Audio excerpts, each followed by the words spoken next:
Videos देखने के लिए सब्सक्राइब करें जनसत्ता.com, बेल आइकन दबाकर पाएं लेटेस्ट नोटिफिकेशंस।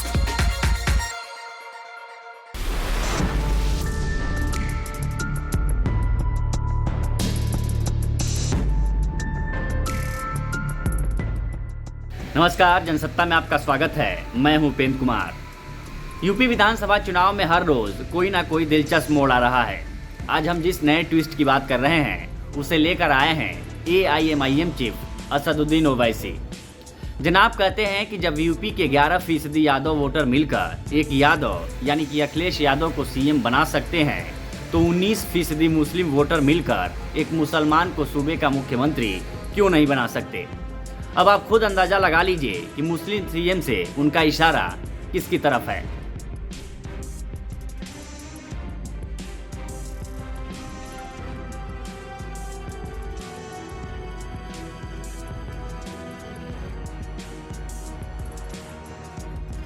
पहले पिता मुलायम सिंह यादव और फिर बेटे अखिलेश यादव ने समाजवादी पार्टी के झंडे तले अगर यूपी का किला फतेह कर CM की कुर्सी हासिल की तो इसमें सबसे बड़ा हाथ MY फॉर्मूले यानी कि 19% मुस्लिम वोटरों के साथ 11% यादव मतदाताओं के मजबूत गठजोड़ का रहा है। इसमें अन्य पिछड़ी जातियां और कुछ एक सवर्ण वोट बैंक को मिलाकर साल 2012 में सपा के टीपू यूपी के सुल्तान बन बैठे थे, मगर उस बात को 10 साल गुजर चुके हैं।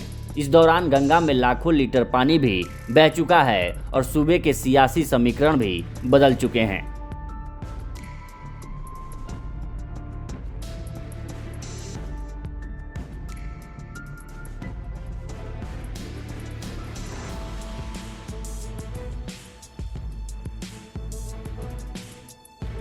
ये बात किसी से छिपी नहीं है कि साल 2014 और साल 2019 के लोकसभा चुनावों और साल 2017 के विधानसभा चुनाव में बीजेपी ने अपनी सामाजिक समरसता की नया में यादव को छोड़कर अन्य पिछड़ा वोटर्स जैसे कि कुर्मी, निषाद वगैरह को बैठाकर अखिलेश का वोट बैंक काफ़ी हद तक तोड़ दिया है।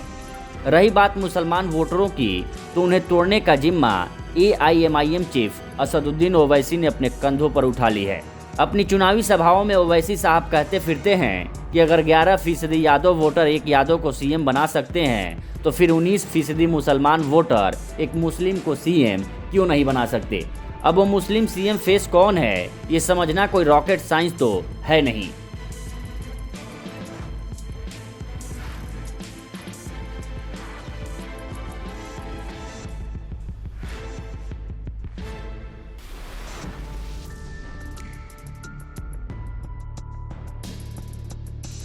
दरअसल इन दिनों यूपी के मुस्लिम समाज में ओवैसी के इस 11 बनाम 19 के फॉर्मूले की खूब चर्चा हो रही है।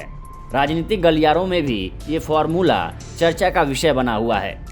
ओवैसी लगातार अपनी रैलियों में मुसलमानों को 19% वोट की ताकत का एहसास दिलाकर उन्हें एकजुट करने की कोशिश कर रहे हैं।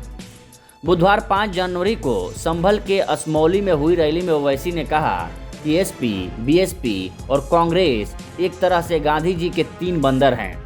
मुसलमानों के मुद्दों पर इनके आंख, कान और मुंह हमेशा बंद रहते हैं, लिहाजा मुसलमानों को इन्हें छोड़कर मजलिस को अपना विकल्प बनाना चाहिए। मजलिस यूपी के मुसलमानों को एकजुट करके उन्हें उनकी सियासत ताकत का एहसास कराने आई है। अगर आप बगैर खौफ के अपने मसाइल को और अपनी आवाज़ को उठाना चाहते हैं तो मेरी आपसे गुजारिश है मेरे अजीज दोस्तों और बुजुर्गों कि अपनी एक सियासी क़यादत को बनाइए, अपनी एक नेता को बनाइए, अपने मसाइल को हल करिए। पिछले 60 साल से आपने मुख्तलिफ सियासी पार्टियों को वोट दिया, आपने कांग्रेस का साथ दिया, आपने चरण सिंह की लोकदल का साथ दिया, आपने मुलायम सिंह का साथ दिया, आपने बहुजन समाज पार्टी का साथ दिया। मेरे अजीज दोस्तों और बुजुर्गों, मुझे आज आप कहने की इजाजत दीजिए कि आपने सबका साथ दिया, मगर 60 साल में आपने अपने खुद का साथ नहीं दिया।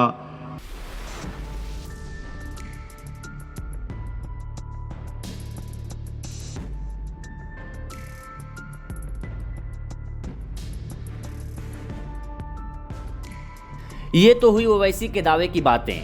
अब जरा एक नज़र हकीकत पर भी डाल लेते हैं। और पहली हकीकत ये है कि ओवैसी जब 11% यादव वोटों की बात करते हैं तो यादव वोट बैंक का आंकड़ा बढ़ा चढ़ाकर पेश करते हैं, क्योंकि कई सर्वे और अध्ययन में ये साफ हो चुका है कि यूपी कुल मतदाताओं में यादव वोटों की संख्या करीब 9% है।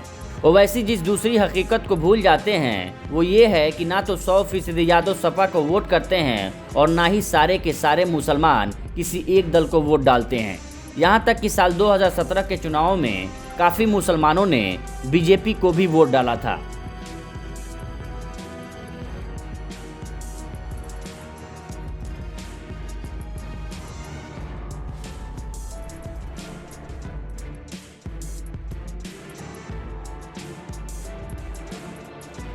पिछले साल 2007 से लेकर साल 2017 तक के चुनावी समीकरणों पर गौर करें तो साफ है कि जब जब कई जातियों के वोट एक साथ मिलते हैं तभी किसी को प्रचंड बहुमत मिलता है।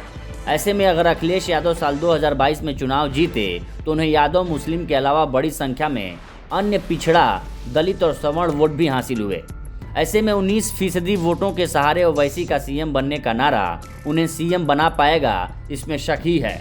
हाँ, अगर मुसलमान वोटर उनकी बातों में आए तो अखिलेश यादव का घाटा होगा और इसका सीधा फायदा बीजेपी और सीएम योगी आदित्यनाथ को होगा। आप क्या सोचते हैं, हमें कमेंट सेक्शन में बताइए और यूपी चुनावों से जुड़ी हर खबर के लिए बने रहिए जनसत्ता के साथ।